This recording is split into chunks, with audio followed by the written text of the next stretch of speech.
Communities across South Texas mourning the loss of a former police chief. Neighborhood News reporter Melissa Trevino shows us how neighbors in Alice and Robstown are remembering Rex Ramon, who died from cancer. Plus, it's been just over a week since the TCEQ okayed the permit for the city's Inner Harbor desalination plant. But some council members are saying not so fast. We'll tell you what comes next as our lake levels drop to their lowest in 3 decades. And the Corpus Christi Police Department took a few moments to honor the men and women who serve our community every day. We'll introduce you to a few of them. KRIS 6 News at 5 starts right now.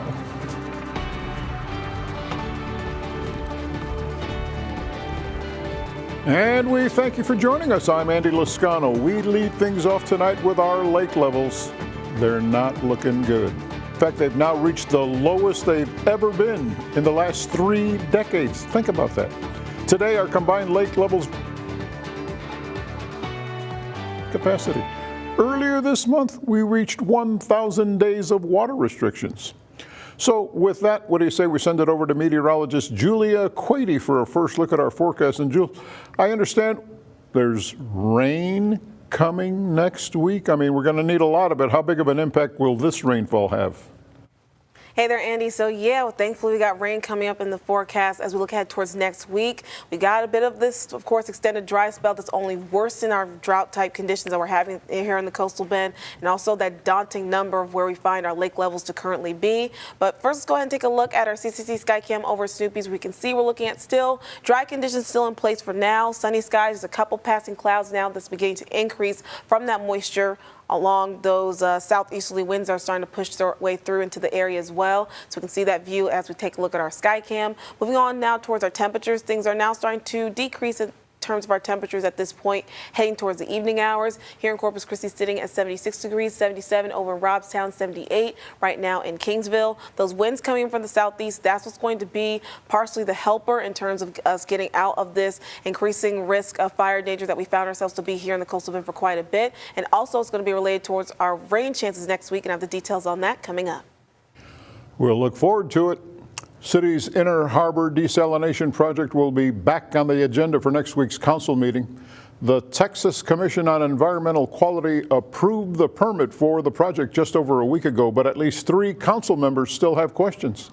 At-large council member Carolyn Vaughn, District 4 council member Kaylin Paxson, and District 3 council member Eric Cantu. They want more discussion on the project cost and schedule. Last week, Cantu told senior Neighborhood News reporter Suzanne Stevens that he wants a broader, far-field study to include the entire bay. If there's no impact, then let's build it. Let's do 2, 3 of them. I have no problem with it, but as long as it's safe. Well, council may take action on the items that Cantu and the other council members have put on the agenda for discussion. Hey, we have an update on the Bob Hall Pier rebuild project. It's a mix of good news and bad news, really. On Monday, work crews will begin installation of water and sewer lines for the pier. That's the good news. The bad news, access to the beach around Bob Hall Pier will be restricted all next week. Construction of the new pier expected to be wrapped up by the end of this year or early next year. Well, people across South Texas are mourning the loss of former police chief Rex Ramon. He served 30 years with the Alice Police Department, including 7 as police chief. Neighborhood News reporter Melissa Trevino spoke with Ramon's longtime friend and colleague Raul David Valadez. They met in 1990 and worked alongside each other ever since. In 2023, Ramon shared the news that he had stage 4 kidney cancer with Valadez, who was with Ramon at the time of his death. He kept everything the same. That was the thing about him. Everything was always the same. Whether he was a police officer or the guy you met down the street. Melissa also knew Ramon and his family through her years at the local newspaper there, and she reached out to Ramon's wife, Joanne. In a statement, Mrs. Ramon said, quote, "The words will never be enough to express how much we will miss him. We find comfort in knowing that his legacy will live on, in the love he gave, the lessons he taught, and the memories we will cherish forever. The entire message can be seen on our website, christv.com. Mrs. Ramon and her family are working on funeral arrangements. DPS raided a home on the city's west side this morning for drugs. They were sent to the home on Cruz Street, which is near Morgan. Details are still limited at this time, but Corpus Christi Animal Control was also there and confiscated a goat. Still unclear if any arrests were made or what drugs were found, but we'll be sure to keep you updated. Group of anti-DOGE protesters gathered outside the offices of Congressman Michael Cloud this afternoon. Representatives from the Nueces County Democratic Party and some progressive organizations gathered to hold a town hall meeting. They say the congressman has not held any town hall meeting, so they decided to hold one of their own, and some of them went inside Cloud's office on Karankawa to drop off a letter asking him to hold a town hall meeting with his constituents. But since he is on the DOGE committee, it's extremely important that he addresses us, because he's the one person that we can actually ask questions of why they decided to cut the cuts that they're making. Well, Chris Six reached out to the congressman and his spokesperson asking for an interview or a statement. We haven't heard back from either one, but we'll let you know when we do get a response. President Trump's mass deportation plans have set off a whirlwind of new policies and promises, including where undocumented immigrants could claim sanctuary. Scripps News Group's Katia Tubman takes us through how a sanctuary church is reacting to the changes. On this busy New York City street, it's hard to miss St. Paul and St. Andrew, a church known for accepting all people. And when you approach the church's doors, it's clear all are welcome, all except for ICE. We consider churches still to be sensitive locations, whatever the changes in the government policy might or might not be. To us, these are sensitive locations. James K. Carpin has been senior pastor at St. Paul and St. Andrew for more than 40 years, before and after the church became a sanctuary for asylum seekers, which means it offers support to immigrants facing deportation. The decision to become a sanctuary church happened about 7 years ago. At the time, under President Donald Trump's first term in office, churches along with schools and hospitals were considered sensitive locations where immigration enforcement was limited. But now under President Trump's second term, that long-standing policy has been rescinded as part of his crackdown on illegal immigration, a move Carpin says won't change how the church operates. There's a long, long tradition in Christianity of providing sanctuary. The people who come to our doors are people who, first of all, have come here at great personal hardship, and they've come here because they wanted a safe place for their families and them to live and to thrive. And when they get here, what do you say to them, or what do you offer them? Well, first of all, we welcome them. We thank them for having faith in our country, and we provide anything that they need, or we try to. Those needs include food, clothes, and attorneys. Church members like Karen Collins, who has attended services here at St. Paul and St. Andrew for more than 20 years, support the church's sanctuary status. It's completely consistent with being there for people in need. It's completely consistent with what we believe our faith requires of us. Carpin says houses of worship are working even harder to maintain trust in a time of widespread fear. People have rightly have a bit of suspicion, and especially these days, before they're ready to put their trust in any institution, and including the church. And so I'm very gratified that people see us as a safe place and a sanctuary. They know that we're going to have their backs. Katia Tubman, Scripps News Group, New York. Well, still to come here on Chris 6 News at 5, an award ceremony for the men and women who serve our community. Plus, a special graduation for Child Protective Services members as they look to better the community. All of that when we come back. Corpus Christi Police Department honored some of their own today. Many were recognized for going above and beyond the call of duty to serve and protect their community. Our neighborhood news reporter Stephanie Molina spoke to the Officer of the Year to hear what this means for him. If you're going to do the job, do it right. The recognition may come, it may go, but as long as you've got that internal compass of why you're doing the job, then for me it's just a matter of staying true to that. The award ceremony is an annual event held to put the spotlight on outstanding members of CCPD. More protection for children and families. A group of 20 new Child Protective Service caseworkers graduated from their training. One of those graduates is Malin Patrick. She's going to be a conservatorship specialist. Let's get that right. Conservatorship specialist. She and her classmates started their training in the fall and will be assigned to 9 different cities from as far south as Brownsville and north to Sinton. For Patrick, though, this monumental date, listen to this, hits close to home because her mom was a foster child, and Malin says she's grateful for the caseworkers who helped her mom become successful.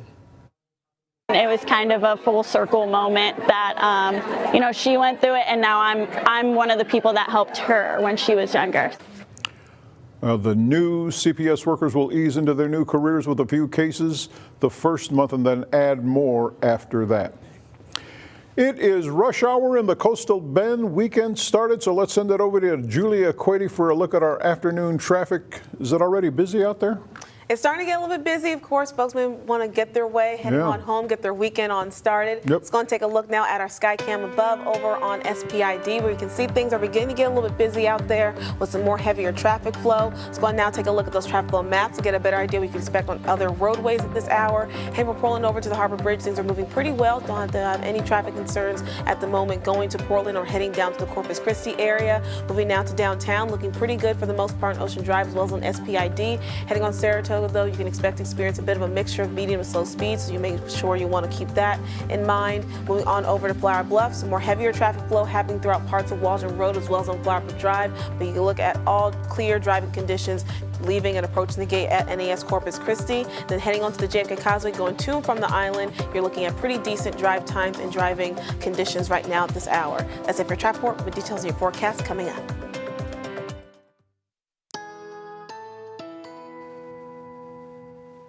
Hey, welcome back. I'm meteorologist Julia Quady. Still got some clear sunny skies out there for us right now in the Coastal Bend, but we are expecting a little bit more increase of cloud cover coming to the mix as we have all that moisture and humidity beginning to build from those southeasterly winds pushing on through. Right now, taking a look at our Whataburger Skycam over Whataburger Field, pointed over towards the Harbor Bridge. You can see our skies for now still looking to be mostly clear, just mostly blue skies, mostly that sunshine as we saw throughout the majority of this afternoon. But that cloud cover will really start to build over as we look ahead towards this weekend. Right now, as it relates towards our temperatures, things are beginning to decrease and cool down at this point. Corpus Christi sitting at 76 degrees, 77 over in Robstown, 78 in Kingsville, 79 in Mathis, and still holding on strong to the 80s in areas like George West, Freer, and San Diego, all sitting into the lower 80s for their current temperatures right now at this moment.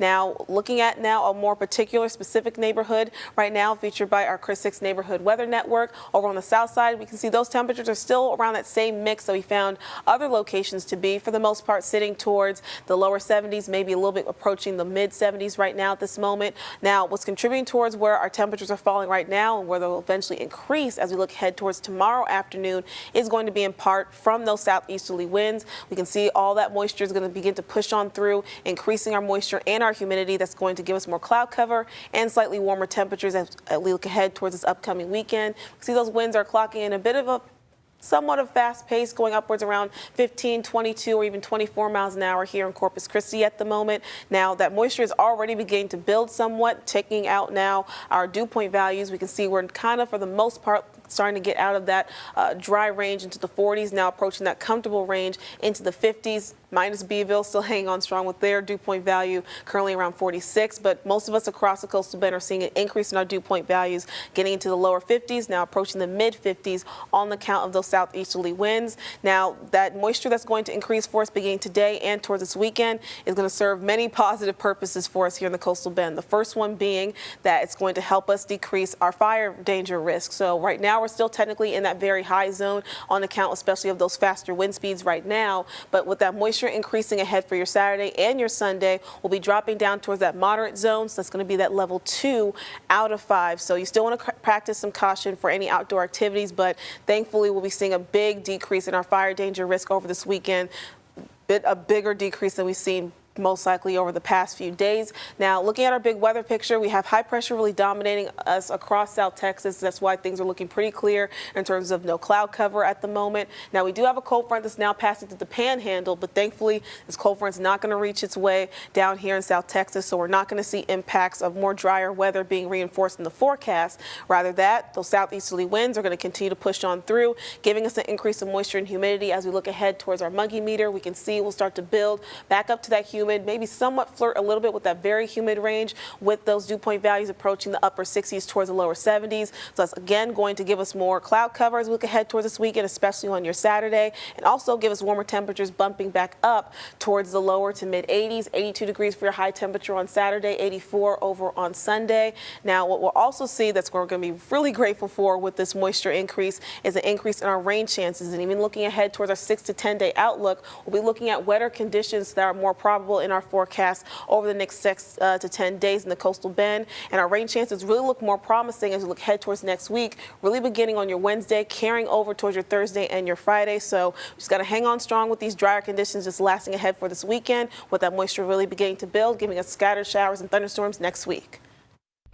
Julia Quady, thanks very much. Coming up on Chris 6 News at 5, from chess players to pickle lovers, our Michelle Hoffman has just the thing for you to do in this weekend's Coastal Bend Weekend Report when we come back.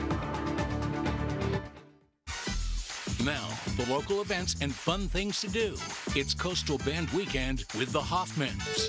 This Coastal Bend weekend, it's time to make your move because your neighborhood is where all the action's happening. I'm Michelle Hoffman. If you're looking for a check-worthy experience, it's time to stop horsing around and head to the Bay Area. The Chess Madness March Tournament takes over Windsor Park Elementary this Saturday. Everyone's welcome to play for prizes. Bring your own clock if you have one. Check-in starts at 9 a.m. and the first round kicks off at 10 a.m. If you're pickle obsessed, Pickle Fest is where you need to be this Saturday at Nueces Brewing Company from 11:30 a.m. to 6 p.m. Enjoy all things pickle, pickle competitions, pickle-flavored food, and a live music lineup that'll keep you grooving. Not into pickles, though? No sweat. There's still plenty of fun in your neighborhood. The Junior League of Corpus Christi's annual Touch a Truck event is taking over Whataburger Field on Saturday from 10 a.m. to 2 p.m. Climb into a variety of vehicles from emergency responders to construction equipment and utility trucks. And for a quieter experience, there's a special horn-free window from 10 a.m. to 12 p.m. for some sensory-friendly fun. Want to buy, sell, or trade? You can head on over to Padre Island Yacht Club's boat show and market days. It's this Saturday and Sunday starting at 10 a.m. at 13403 Whitecap Boulevard. The entry fee is $2. Kids under 12 get in free. So we've covered most of the ground and sea, so now it's time to fly in Ingleside. The Commemorative Air Force is hosting the Third Coast Air Jam 2025 on Saturday. You can go to the Ingleside Airport and celebrate World War II aviation heritage. There will be a scavenger hunt at the World War II Museum, hands-on workshops, and scenic Stearman rides available. Admission is free and you can get Burger Bird for lunch by contributing a donation. Meanwhile, TAMUCC is kicking off its 8th annual Piano Celebration Week today. Enjoy 10 days of free access to a diverse lineup of performances and educational events. Check out our website for a full schedule of those events. And don't miss Cinema in the Parks this Saturday. Grab the family and your furry friends and head to Winrock Park to watch Inside Out 2 for free. The movie starts at 7:30 p.m. Just don't forget your lawn chairs or blankets. Food and drinks will be available for purchase. And of course, folks, if you ever want to check the details for any of the events we mentioned, you can visit our website, christv.com, and feel free to pawn off any of your ideas if you want to see your event featured on a future Coastal Bend Weekend segment. For this week's Coastal Bend Weekend, I'm Michelle Hoffman, Chris 6 News. This weekend in the Coastal Bend, there's always a lot to do. Anyway, first of its kind playground coming to Robstown. We're going to tell you what makes it so special and why parents are so excited. And let me tell you. So finally tonight, a first of its kind playground broke ground today in Robstown. It's an inclusive playground for kids with special needs. The design allows the kids to experience everything a playground has to offer. For example, the swings will be accessible for kids in wheelchairs. We spoke with a mom who's excited that something like this is coming to her community. Let me tell you, it's a very nice concept for South Texas. Before you'd have to drive to San Antonio, and now that it's going to be here, you can bring your family out and have a picnic and enjoy the whole day. The all-inclusive playground is being built next to the Keach Family Library there in Robstown. No grand opening date has been announced as of yet. Something to look forward to, though. Absolutely. That's all our time for now. We're back at 6 with more news from your neighborhood. We'll see you then.